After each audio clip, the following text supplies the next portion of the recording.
예, 저 이그나이트라고 해서 자동으로 넘어가는 줄 알았더니 안 넘어가네요. 제가 시간 딱 맞춰서 한번 해보도록 하겠습니다. 그 빅데이터 7년의 경험을 이야기하다라는 주제로 말씀을 드릴 건데, 지금 보이시는 두 장의 사진이 국내에서 최초로 하둡이 소개되던 자리입니다. 2007년에 카이스트에서 플랫폼 데이라는 이름으로 했고요. 한 100명 정도 참석했습니다. 지금 여기 계신 분들이 뭐 SI 업체도 가시고 포털에도 계시고 또 일부 창업도 하시고, 그래서 시작이 되었다고 볼 수가 있습니다. 2000년대 중반하고 후반쯤에는 사실 빅데이터는 용어 자체가 없었습니다. 일단은 웹 2.0 시대였고요. 이 웹 2.0 시대에 한참 참여 공유 개방 이런 얘기를 할 때 굉장히 이슈로 받았던 두 개의 기업이 있습니다. 그 기업이 구글과 아마존입니다. 사실 구글과 아마존은 지금도 유명하지만 그때 당시도 굉장히 유명했고 서비스로 유명했죠. 하지만 제가 주목하는 것은 이 서비스뿐만이 아니라 이 구글과 아마존이 만들어낸 IT 인프라의 그 패러다임의 변화입니다.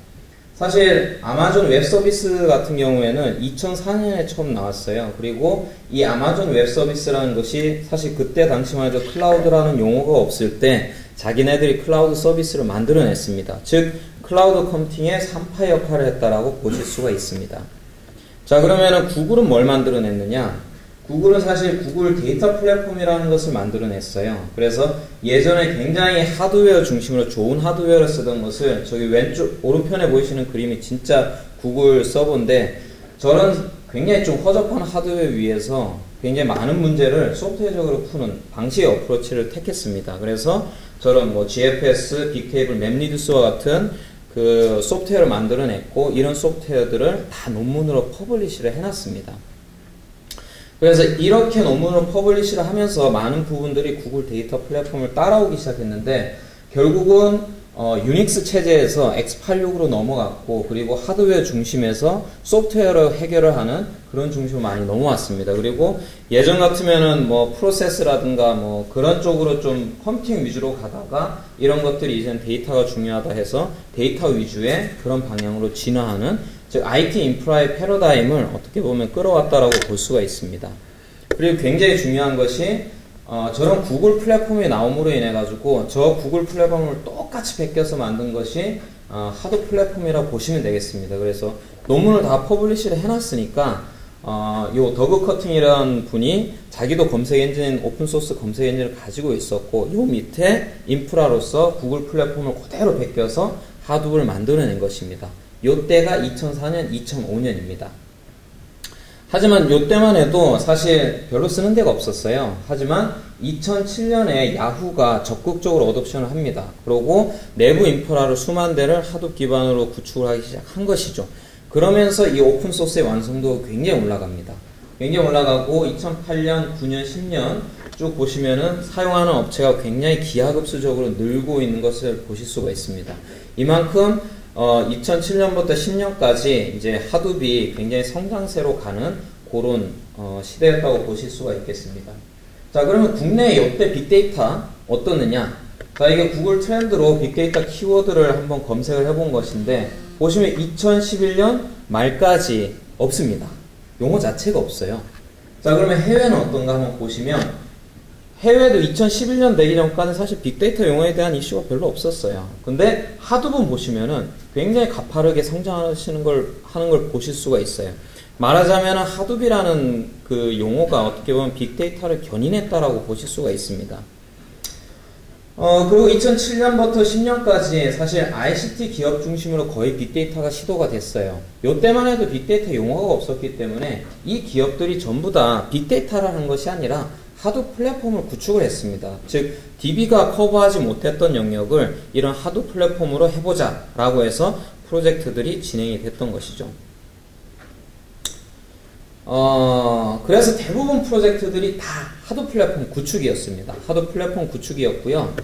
사실 이런 하둡 플랫폼 구축이다 보니까 저희랑 이제 같이 사업을 했던 모 대기업의 사례라고 말씀드리면, 하둡 플랫폼을 한 3년 정도에서 구축을 했습니다. 필요한 소프트웨어 위에서 다 개발하고, 거기에다가 자 이제 구축해놨으니까 뭘 해보면 좋을까 해서 저는 추천 엔진을 만들었어요. 그래가지고 추천 엔진 해가지고 실제 서비스로도 론칭을 했고요. 자, 근데 이슈는 뭐냐면 데이터 플랫폼 구축에다 초점을 맞췄어요. 그래서 굉장히 많은 부분의 예산이 플랫폼 구축하는데 다 들어갔고요. 사람들 많이 쓰고 뭐 저희하고도 많이 이제 일을 해가지고 구축하는 데 초점이 갖고 데이터 활용하는 데 대해서는 좀 미흡했습니다. 그래서 어디다 활용할 것이냐 하는 부분이 좀 문제가 있었고, 그리고 데이터 이해가 부족하기 때문에 다른 부서의 데이터도 담아와야 되는데 그런 부분들에 대해서 기업 문화가 많이 커버를 못 해줬죠.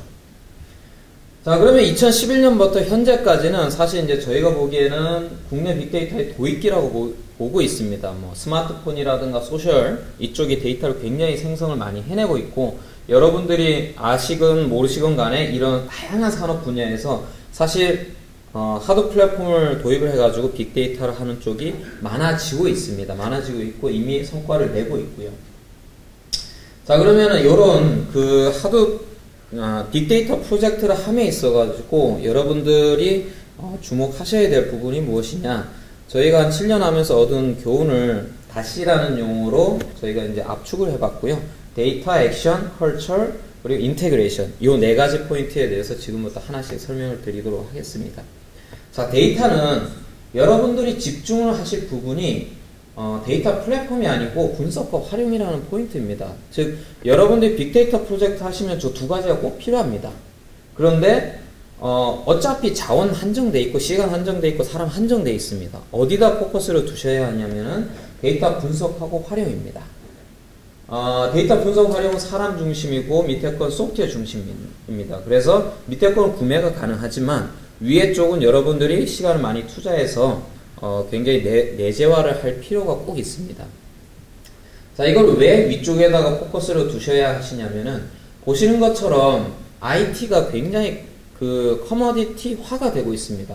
처음에는 하드웨어가 커머디티화 되다가 다음엔 소프트웨어, 그러다가 이제 소프트웨어가 오픈소스가 많이 나오면서 인해 가지고 그 다음부터 이제 데이터 자체가 경쟁력을 얻는 시대로 가고 있고요. 지금 저 중간쯤에 있다라고 보시면 되겠습니다. 자, 그래서 여러분들이 데이터에 집중하셔야 된다는 것이고, 두 번째가 액션인데, 그 많은 부분들이 인사이트나 분석까지는 하시는데 이게 실제로 여러분들이 비즈니스 가치를 얻기까지 그 사이에 갭이 있습니다. 저게 그 갭이고요. 실제 액션 해가지고 얻어내기 위해서 여러분들이 굉장히 현업과, 즉 IT 부서만 할 것이 아니라 IT 부서와 현업이 같이 협력을 해가지고 어떤 비즈니스 가치를 만들어내는 작업을 하셔야 됩니다.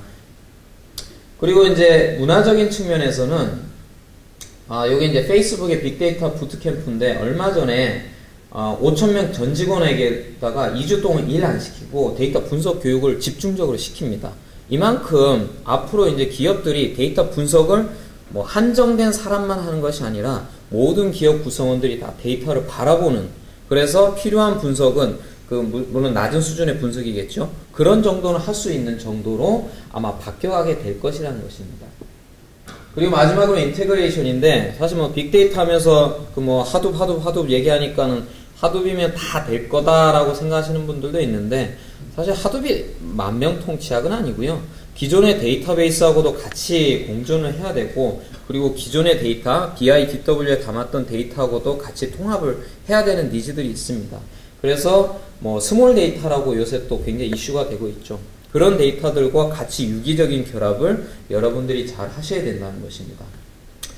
넘어가는 속도가 너무 빠르네요. 지금 9분 지났거든요. 이제 마지막 장입니다.